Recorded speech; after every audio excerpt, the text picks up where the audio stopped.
তৃতীয় বিশ্বযুদ্ধ শুরু হয়ে গেছে, ঠিক এমন বিস্ফোরক বার্তাই দিয়েছেন ইউক্রেনের সাবেক সেনাপ্রধান।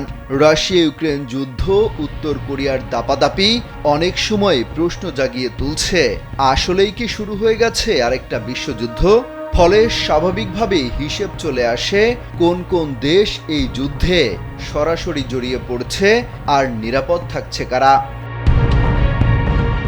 গ্লোবাল পিস ইন্ডেক্সের সবশেষ তথ্য বলছে ইউরোপের দেশ হয়েও আইসল্যান্ড নিরাপদে থাকবে। এখানে যুদ্ধের আঁচ একেবারেই লাগবে না। মনে করা হচ্ছে তৃতীয় বিশ্বযুদ্ধে সবচেয়ে শান্তিপূর্ণ থাকবে এই দেশটি, কারণ এর ভৌগোলিক অবস্থান। মার্কিন সামরিক জোট ন্যাটোর সদস্য হলেও আইসল্যান্ডের অবস্থান আটলান্টিক মহাসাগরের মাঝখানে। স্যান্ডেলিনা সো, রূপচর্চায় আভিজাত্য। এর নিজস্ব সেনাবাহিনী পর্যন্ত নেই, ফলে যুদ্ধে কি হলো কি না হলো তারা টেরও পাবে না বলেই মনে করা হচ্ছে।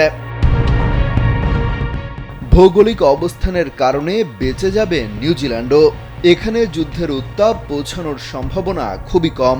গ্লোবাল পিস ইন্ডেক্সের তথ্য অনুযায়ী তৃতীয় বিশ্বযুদ্ধের সময় এটি অন্যতম নিরাপদ দেশ হতে পারে। এটি বিশ্বের দ্বিতীয় শান্তিপূর্ণ দেশ হিসেবে বিবেচিত হয়। ভৌগোলিক অবস্থানের কারণে রাশিয়া এবং আমেরিকা থেকে দূরে থাকায় এটি নিরাপদ জায়গা হতে পারে।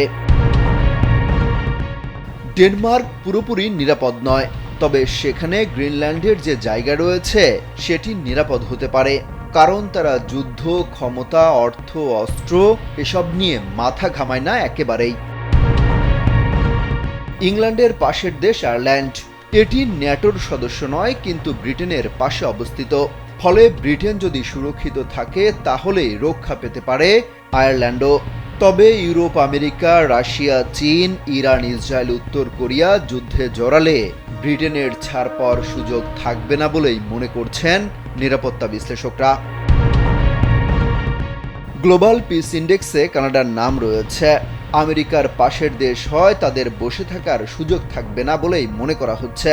তারপরেও কানাডা যেহেতু তুলনামূলক শান্তির দেশ এবং আমেরিকার সুরক্ষার বলয়ে থাকবে, ফলে ধারণা করা হচ্ছে বিশ্বযুদ্ধের সময় তারাও নিরাপদে থাকতে পারে। অস্ট্রেলিয়া ন্যাটোর সদস্য নয়, তবুও ন্যাটোর সহযোগী হিসেবে কাজ করে আসছে। বিশ্বযুদ্ধ শুরু হলেও তারাও জড়িয়ে যেতে পারে, কিন্তু অস্ট্রেলিয়ার ভূখণ্ড সুরক্ষা পেতে পারে তাদের ভৌগোলিক অবস্থানের কারণে। তাসমান পাড়ে খুব সহজে আছড়ে পড়বে না উত্তর কোরিয়ার ছোড়া কোনো পারমাণবিক বোমা। অমিত হাসান রবিন, কালবেলা।